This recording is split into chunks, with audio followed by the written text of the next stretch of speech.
السلام عليكم، ازيكم حبايبي؟ عاملين ايه؟ اخباركم ايه؟ يا رب تكونوا بالف خير. النهارده هعمل لكم كشكشه، حاجه حلوه كده وسريعه ومش مكلفه خالص لو جالك ضيف او اي حاجه، ما بتاخدش اي وقت.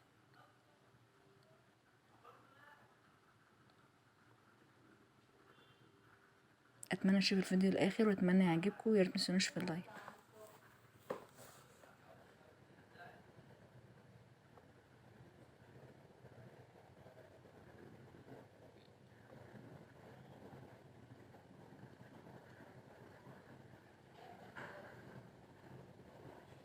بجد كان طعمها حلو جدا وكانت خفيفه وطعمها حلو قوي.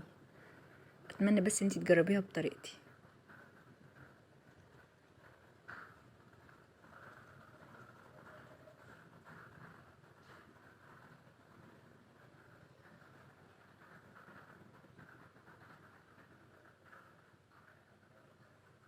بص، انا معايا هنا جلاش، معايا كريم كراميل. هو اتنين في واحد، انا بس هحتاج واحد بس. معايا 3/4 كوبايه سكر ونص كيلو لبن. هي دي بس كل المكونات اللي انا هحتاجها. تمام، يعني نص كيلو لبن، 3/4 كوبايه سكر، باكيت كريم كراميل اللي هو واحد بس. تمام، اللي هو الكيس الواحد ده يعني، او العلبه الواحده كده بالظبط. هفضيه على اللبن والسكر،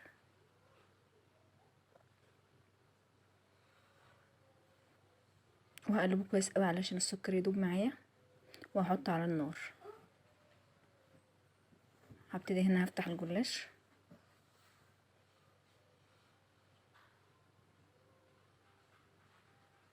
طبعا انا الصينيه بتاعتي ديت بصراحه خدت اكتر من لفه، يعني دي كانت يعني لفه جلاش تانية انا كنت مستخدمه منها، وكان باقي منها برضو. هاخد منها كده كام ورقه. تمام، هدهن الصينيه كويس قوي، اهم حاجه. لان الصينيه بتاعتي بعافيه كده زي ما انتم شايفين، عشان مش عاوزاها تلزق. ادهنيها، اي صينيه لازم هتدهنيها بصراحه، يعني ادهنيها كويس قوي. وطبعا بصراحه لو السمنه كانت معاكي، انا كنت مستعجله الصراحه، كانت اخت جوزي كانت جايه وانا كنت عايزه اعملها كده حاجه حلوه اقدمها لها يعني. فلو السمنه كانت معاكي يعني ايه سايحه، كانت هتبقى احسن كتير، اسهل لك، مش احسن في حاجه، اسهل لك كتير قوي. بس انا خدت من علبه كده على طول. هتدهني كده اول ورقه، يعني انت هتاخدي ورقه تدهنيها دهنه خفيفه كده، احنا مش عايزينها تكون دسم قوي. وهتحطي عليها ورقه تانية بس كده. وتبتدي ايه بقى؟ بصي الحركه دي، تبتدي بقى ايه، تكشكشيها بالطريقه دي عشان كده سموها مكشكشه. طبعا الصينيه بتاعتي كانت نفس حجم طول الجلاش بالظبط، بتبقى طبقات كده جنب بعض. تمام، نفس الموضوع. انا عايزه دهنه بسيطه خالص من السمنه، لاني انا ما بحبش في الحلويات السمنه تكون كتير قوي كده، يعني انت تحس ان تاكلي سمنه، بحسها مش حلوه خالص كده. وبنفس الطريقه بمنتهى السهوله جدا.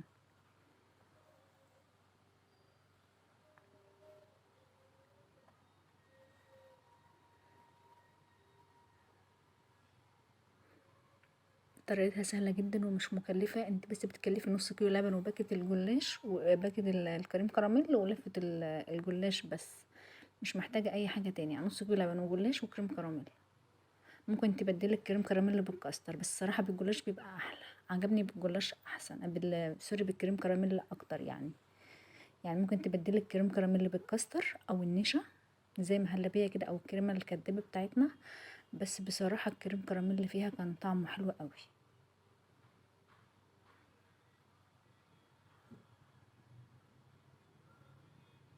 نفس الموضوع كده.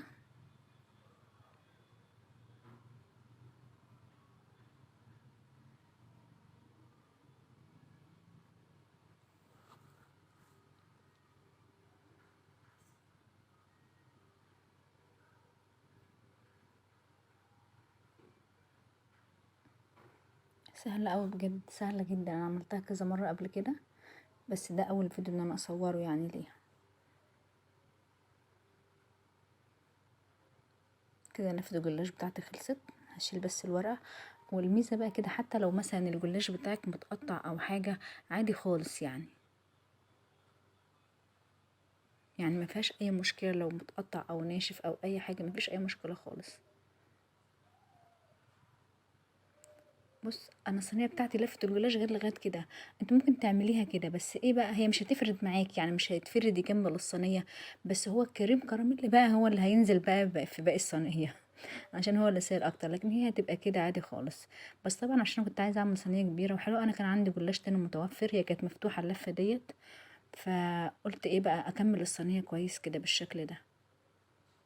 تمام. السمنه اللي باقيه دي كلها انا عايزه ادهن الصينيه كلها من فوق، هي خدت بالظبط معايا نص يعني نص كوبايه سمنه، حتى في السمنه ما خدتش كتير، يعني الجلاش دايما بياخد سمنه كتير قوي في كل حاجه، وغالبا الجلاش التقليدي بتاعنا اللي بنحشيه مكسرات او كده بيبقى مكلف اكتر من كده، فاهمه؟ لان انت برضه المكسرات غاليه، يعني اكيد المكسرات ارخص من يعني اغلى من باكت الكريم كراميل اكيد يعني. تمام. وكده طعمها والله طعمها احلى واخف واطعم كتير قوي. هنا الكريم كراميل بتاعي كان غلي، نزلته من على النار وهحطه وهو سخن عادي ما فيهاش اي مشكله. تمام بالشكل ده. وانا عايزه يعني الصينيه بتاعتي كلها الجلاش كله يتغلغل بالكريم كراميل، مش عايزه حاجه اللي مش هيجي عليه كريم كراميل ده هيبقى ناشف معاكي، هينشف وهيتحرق يبقى مش حلو. بالشكل ده. وتيجي كده الجوانب دي كلها بتبقى فيها حاجات طالعه كده، انزلي عليها كده بالمعلقه، غطاسيه كده في الكريم كراميل كله. وزي ما قلت لك ممكن تعملها بالكريمه الكدابه اللي هو نشا ولبن وكده، ممكن تعملها بالكاستر برضو عادي خالص، وبرضو تعملي بنفس الطريقه وهتدخليها الفرن عادي خالص. وبالشكل ده هحطها الفرن، فرن درجة الحرارة بتاعتنا اللي احنا عليها اللي هي 180، لو انتي عندك ارقام يعني في الفرن. دي حاجة. الحاجة التانية آه في درجة يعني ايه على الشبكة في النص كده، زي ما بتسوي كيكة او تسوي اي حاجة، مبتاخدش وقت خالص، بالعكس يعني مكانتش مثلا 10 دقايق ربع ساعة. هقطعها بالشكل ده.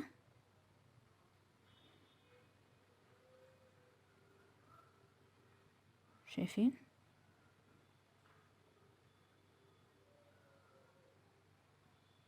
هتجيبي طبعا الكراميل ده اختياري، افتكاسة من عندنا. في ناس بقى بتعمل السيرب بتاع القطايف والكنافة اللي هو الشربات ده وتحطه، بتبقى تقيلة او بتبقى دمها تقيل الصراحة، متعرفيش تاكلي منها، لا كده اخف كتير قوي وطعمها حلو وخفيفة وبتعرفي تاكلي منها كويس. وده يا جماعة شربات الرمان ده كان عندي، ده اختيار طبعا، دي افتكاسة كده من عندنا يعني. عايزة تحطي حاجة زي كده حطي، مش عايزة لا براحتك يعني، فاهمة؟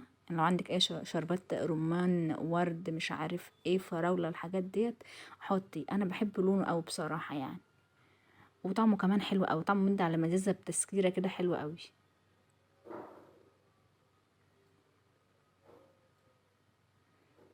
بتطلعها وتبقى بالشكل ده، شايفين لونها؟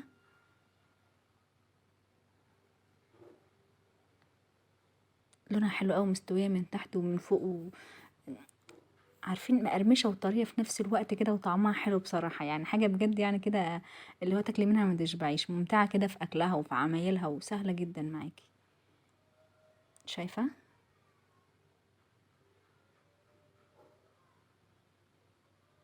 شايفة اللون كمان بتاع الشربات الرمان ده روعة الصراحة يعني.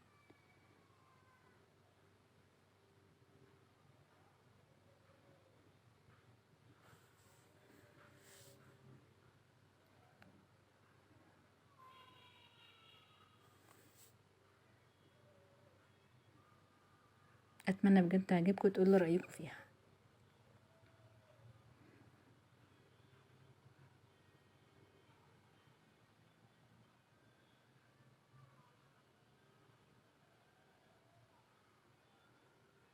شايفين الجمال بقى والروعة؟ شكرا جدا على المتابعة، اتمنى الفيديو يعجبكم، متنسوش في اللايك. السلام عليكم ورحمة الله وبركاته.